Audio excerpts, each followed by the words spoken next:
In 1929, the world learned how fast prosperity can turn into panic. One day, Wall Street was unstoppable. The next, it was rubble. Fortunes vanished overnight. Banks locked their doors. Millions lost everything. Most people think it was a one-time disaster, a tragic chapter closed a century ago. But what if it never really ended? What if the same forces that caused the Great Depression are quietly shaping your world right now? If you've ever wondered why prices keep rising, why housing feels unreachable, or why debt keeps growing faster than wages, you're not alone. What is happening around you isn't random, it's the echo of a system built on risk, greed, and illusion. Before we go deeper, tell me in the comments. Where are you watching from, and what time is it for you right now? I love seeing how far these stories reach across the world. And if you enjoy content like this, make sure you subscribe because today's story will change how you see every headline about money, markets, and power. Now, let's go back to 1929. The world was riding a wave of euphoria. Stocks were soaring. Everyday people, teachers, farmers, mechanics were buying shares on margin, borrowing money to gamble in a market that only seemed to go up.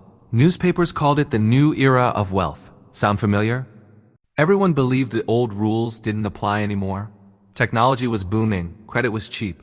Politicians promised endless growth. And behind the scenes, the same pattern was forming. Debt stacking on debt with confidence as the only glue holding it all together. In the years leading up to the crash, speculation wasn't limited to stocks. Real estate boomed, banks lent recklessly, companies overstated profits, consumers bought luxuries on installment plans. It was a culture of optimism built on borrowed money. And like every dib-fueled party in history, it ended the same way. Suddenly, in October 1929, as panic spread, investors rushed to sell. Prices collapsed. Within days, billions in paper wealth vanished. The system that once looked invincible cracked open to reveal a hollow core. But here is the part that matters now. The crash wasn't the cause of the Great Depression.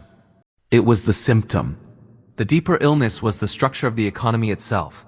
Too much debt, too little real income, and too much faith in rising markets. Sound familiar? Again? Today we're seeing the same conditions play out, just with different names. Instead of ticker tape and telegrams, we have trading apps and crypto charts. Instead of margin loans, we have credit cards, mortgages, and trillion-dollar deficits. And the illusion is stronger than ever. Modern economies thrive on consumption. But consumption depends on confidence, and confidence is fragile. When people believe the system is safe, they borrow, spend, and invest. When they doubt it, everything freezes. That's what happened in 1929. And it's what economists fear today. The real danger isn't a crash itself, but what happens when trust disappears because when no one believes the system will hold, they stop playing the game. Let's look at debt. In 1929, household debt in the US had soared to unprecedented levels. People were buying cars, radios, and homes they couldn't afford, believing wages and prices would rise forever. In 2025, global debt is over 300% of total world GDP. The pattern hasn't changed. We're still spending tomorrow's money to live today. Back then, banks sold risky loans 0 hours, 3 minutes, and 11 seconds, disguised as opportunity. Today, they do the same through complex financial products. The instruments change, but the psychology doesn't. During the 1920s, inequality reached historic levels. A small group of elites controlled most of the nation's wealth. Meanwhile, the working class survived on credit and hope. When the bubble burst, they had nothing to fall back on. Look around now. The top 1% owns more wealth than the bottom 90% combined. Corporate profits break records while wages stagnate. The middle class is squeezed, turning to debt to fill the gap. It's the same script updated for a new century. In the late 1920s, the Federal Reserve kept interest rates low to fuel growth, then raised them sharply when inflation appeared. The result, a sudden liquidity crunch that choked credit markets and triggered panic. Today, central banks face the same dilemma. Print more money to keep markets alive or raise rates to tame inflation. Knowing either choice has consequences. History is repeating in slow motion, and then there's speculation. In 1929, people poured savings into stocks they didn't understand because everyone else was doing it. Today it's meme stocks, NFTs, and crypto bubbles. The psychology is identical. FOMO, greed, and belief in easy wealth. When prices rise, people think they're smart. When prices fall, they realize they were lucky. The Great Depression exposed one uncomfortable truth. When systems grow too unequal and too leveraged, they collapse under their own weight. The question isn't if, it's when. And if we're honest, most of the world's economies today are running on borrowed confidence. The signs are there. Record household debt, corporate defaults, and governments printing money faster than ever. But there's one key difference. In 1929, the financial system was smaller. When it collapsed, it took down millions. Today, it's global. A shock in one country ripples across continents in seconds. That makes the stakes much higher. What happened in 1929 wasn't just a financial failure. It was a failure of imagination. People believed prosperity was permanent. They couldn't see how fragile the system was. We're doing the same today, trusting central banks and politicians to keep everything stable. But stability built on debt and speculation isn't real. It's borrowed time. The lesson of 1929 wasn't learned. It was forgotten. Because every generation believes they're smarter than the last, that they've engineered a safer system, that this time is different. But the patterns say otherwise. The Great Depression started with a few bad days on Wall Street, but it ended with years of hardship, deflation, and lost trust. The danger isn't history repeating. It's us repeating history. And if the same forces are back, the question becomes, what happens when the illusion breaks again? By the early 1930s, the illusion had shattered. Red lines stretched around corners. Banks failed by the thousands. Families lost their homes, their savings, their hope. What began as a financial panic became a full-blown social crisis. Governments scrambled to respond, but their tools were blunt. They cut spending to balance budgets, raised tariffs to protect industries, and watched unemployment rise. In their fear of short-term chaos, they deepened the collapse. The Great Depression became a decade-long wound, one that reshaped politics, economics, and faith in capitalism itself. But here's the uncomfortable truth. The same logic is visible today. When cracks appear, policymakers reach for the same tools, printing money, cutting rates, and promising stability. They treat symptoms, not causes.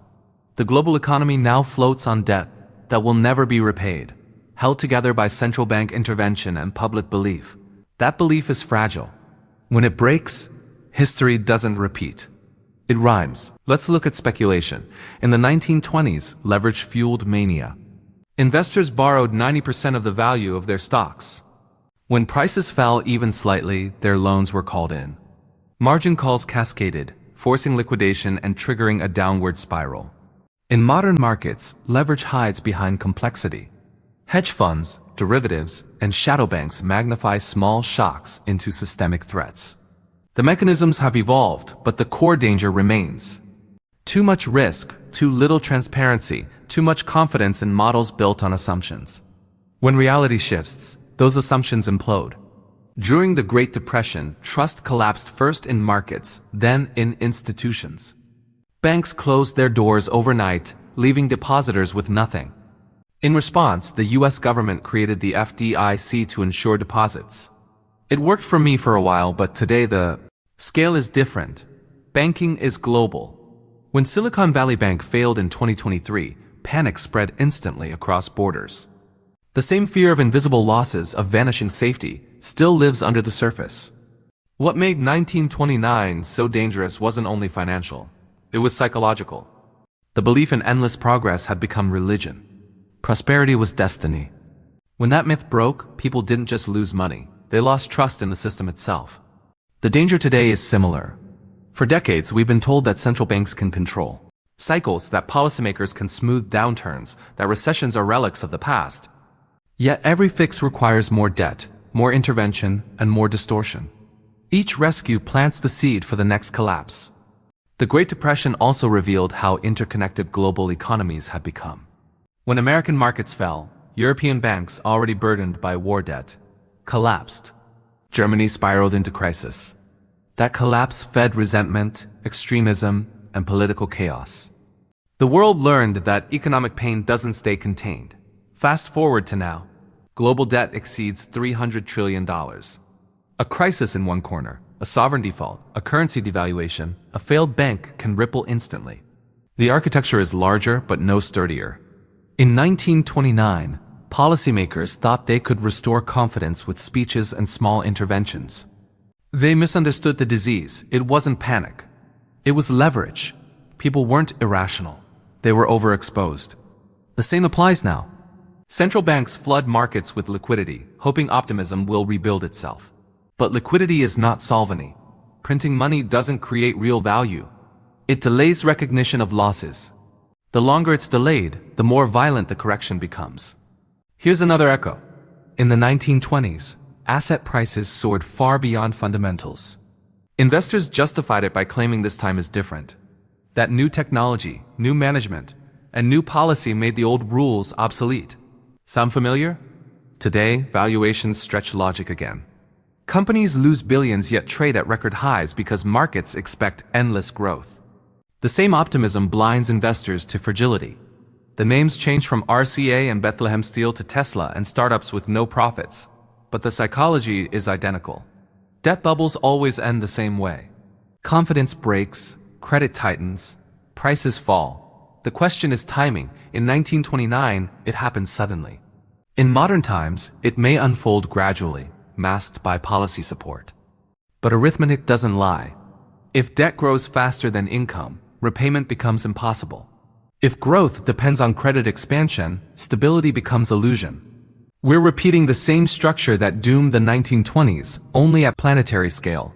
Another similarity: inequality. Before the crash, the wealth gap was extreme. The rich speculated in stocks. The poor survived on installment loans. When the crash came, the losses were uneven. Today, inequality is worse. The top 1% own more than half of global wealth. Asset inflation rewards those who already have assets. Wages stagnate. Debt fills the gap. The middle class feels wealthier when home prices rise. But that wealth is borrowed. When rates increase, the illusion fades. The social fabric strains. The Great Depression birthed populism and protectionism. People turned inward, blaming foreigners, elites, or systems they didn't understand. We see the same sentiment growing again.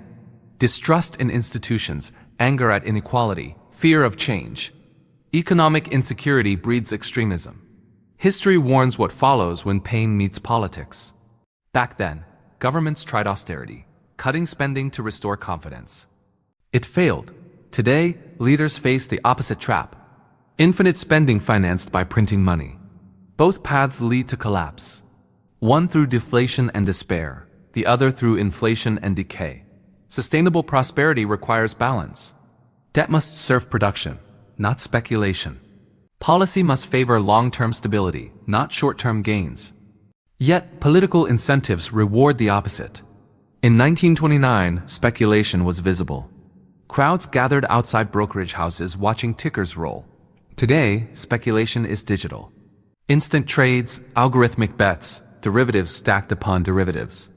The speed magnifies fragility. And when sentiment turns, there's no time to react. Move faster than comprehension.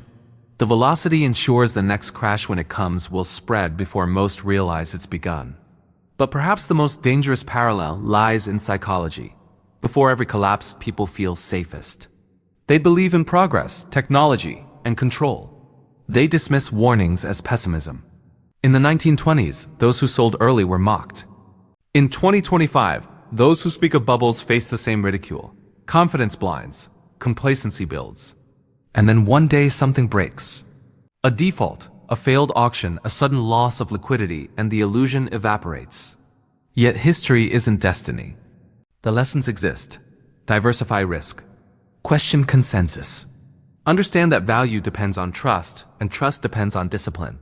The system fails not when markets fall, but when people forget why they rose.